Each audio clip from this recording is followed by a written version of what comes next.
Hello students. Today we'll discuss on functions of a commercial bank. Okay. So first one, see the primary function. So under primary function, there are two functions. Number one is accepting deposits and advancing of loans. So first you see accepting deposits. So there are various ways to collect money from her. So it's depend on requirements of us, how we want to deposit our money. Okay. So first one is current account deposit or demand deposits. So it means which are repayable by the banks on the demand. On demand you can withdraw. But in case of current account deposit or demand deposits, you will not get any rate of interest.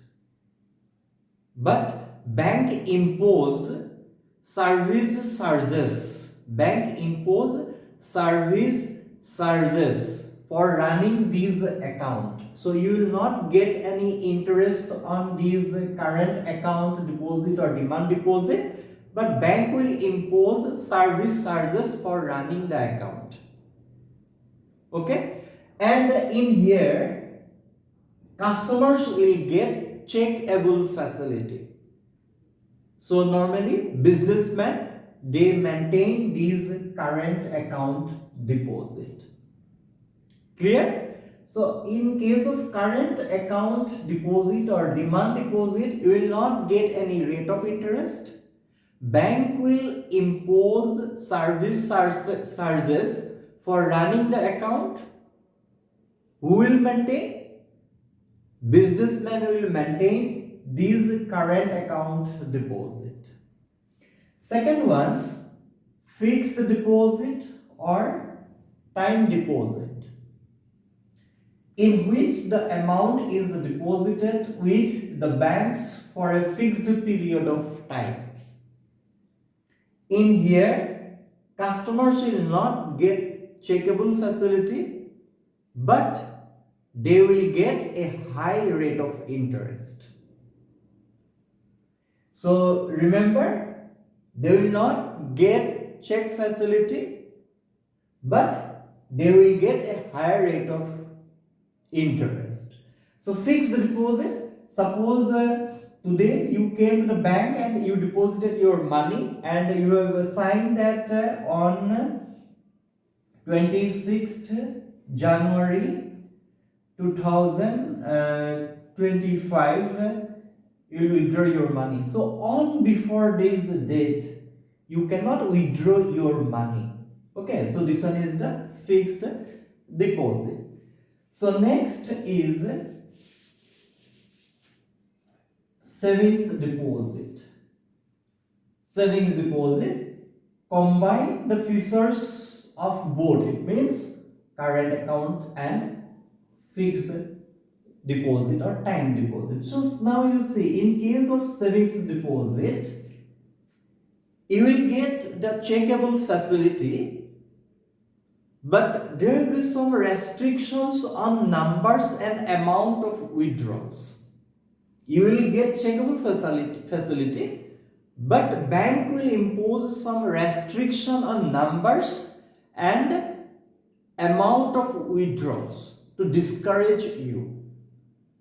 In here also you will get some rate of interest, but less than this fixed rate of interest. So please you clear again, current account on demand, you will not get any rate of interest. Bank will impose service charge for running this account.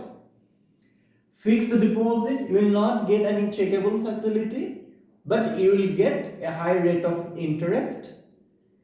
Saving deposit, you will get checkable facility, but bank will impose some restriction on numbers and amount of withdrawals, and you will get a less rate of interest. Number two is advancing loans. So when bank will accept our deposit, then they will not just keep, they will give it to the public as a loan. And this one is also the source of income for the commercial banks. So now they will give cash credit. It means on the basis of current asset. On the basis of current asset, when bank will give loan, then this one is the cash credit. Bank will see your share stock, okay, like share, like stock, current asset. Demand loan, it means when commercial bank can recall on demand and at any time, then this is called the demand loan. At any time, on demand, when banks will recall, this is called the demand loan. And this one is the short term loan. It means our personal loan. We know the terms of credit. This one is the collateral. So on the basis of collateral, when bank will give a personal loan to the public, then this one is the short term loan. So this one is the primary function of the commercial bank. So next one is the secondary function. Under secondary function, number one is overdraft facility and number two is discounting bill of exchange. So first you see overdraft facility. It refers to a facility in which a customer is allowed to overdraw his current account up to an agreed limit. But it's depend on the relationship between the customer and the bank. For example, suppose this one is the commercial bank SBI and this one is you, suppose A person. So it's depend on the relationship between A and B. For example, see, suppose you have approved an 50,000 of overdraft. What is the meaning? If you have already 1 lakh, if you have already 1 lakh in your bank account, then you can withdraw 1,50,000. So when you have approved an overdraft of 50,000, it means if you have 1 lakh already in your account, then you can withdraw 1.5 lakh. And you have to pay interest on these 50,000. So this is called the overdraft facility. And it's depend on the relationship between the customers and the bank. If customer is very sincere and respectable, then bank will give this facility to the customers, not to the all. Okay, again you clear? If you have an approved of these 50,000 overdraft and you have already 1 lakh in your bank account, then you can withdraw 1.5 lakh and you have to pay interest on these 50,000. This is called the overdraft facility. Next one is discounting bill of exchange. So first we have to know about the bill of exchange. First, what is bill of exchange? So you see here a written order to pay a sum of money to a particular person on a particular date. This is called the bill of exchange. For example, see in here, suppose this one is the X and in here another person. There are two persons, X and A. So in here X, he is a seller and in here B is a buyer. Okay, so when A bought anything from this X, from this seller, then they have agreement that suppose today is 27th December 2020 and they have an agreement that in the next year, suppose 2nd February 2021, A will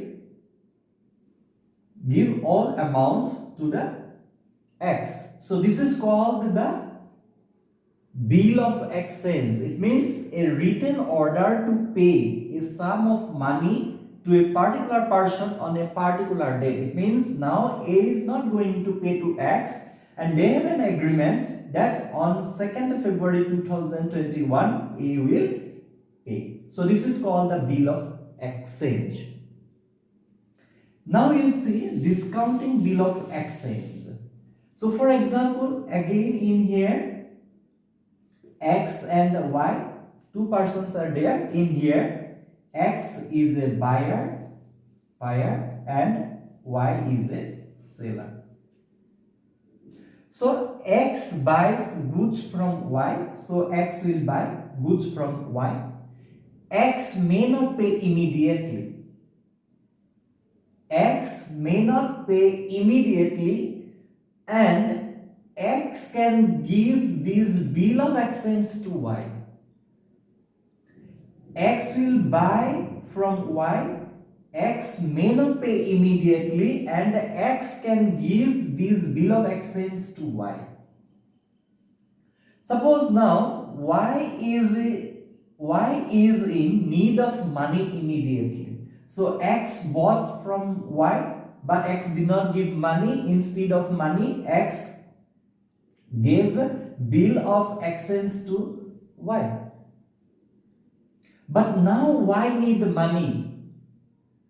Then what Y will do? Y will present this bill to the bank for discounting. Bank will deduct its commission and pay Y the present value of the bill. When the bill matures after specified period, the bank will get payment from A. Okay, so now Y need the money, then Y will present this bill of exchange to the bank, and the bank will discount or deduct its commission, and bank will get payment from A at the time of maturity. So this one is the discounting bill of exchange. It refers to a facility in which holder of a bill of exchange can get the bill discounted with bank before the maturity. So please again you see here, suppose there are two persons, one buyer and one seller. X is buyer and Y is a seller, and now X will not pay to Y. Instead of paying money, X will give this bill of exchange to Y. Suppose now Y need money, then what Y will do? Y will present this bill of exchange to the bank. Bank will deduct the commission, and the bank will get payment from A on that specific time period. This is called a discounting bill of exchange.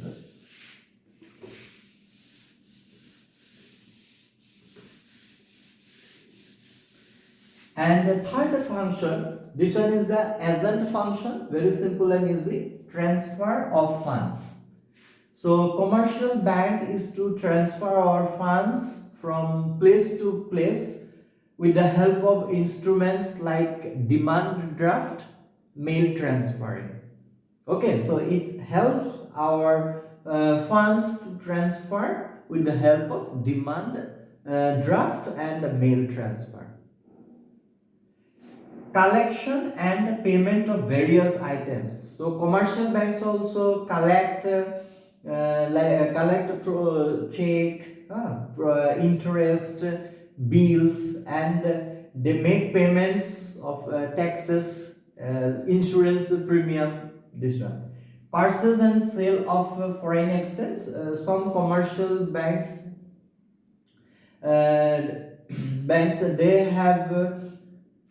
they have received this power. They are authorized by the central bank. Okay, so some commercial banks, they are authorized by the central bank to deal in the foreign exchange. So they can buy and sell foreign exchange on behalf of their customers. So not all commercial banks, some commercial banks, they are authorized by the central bank to deal in the foreign exchange market.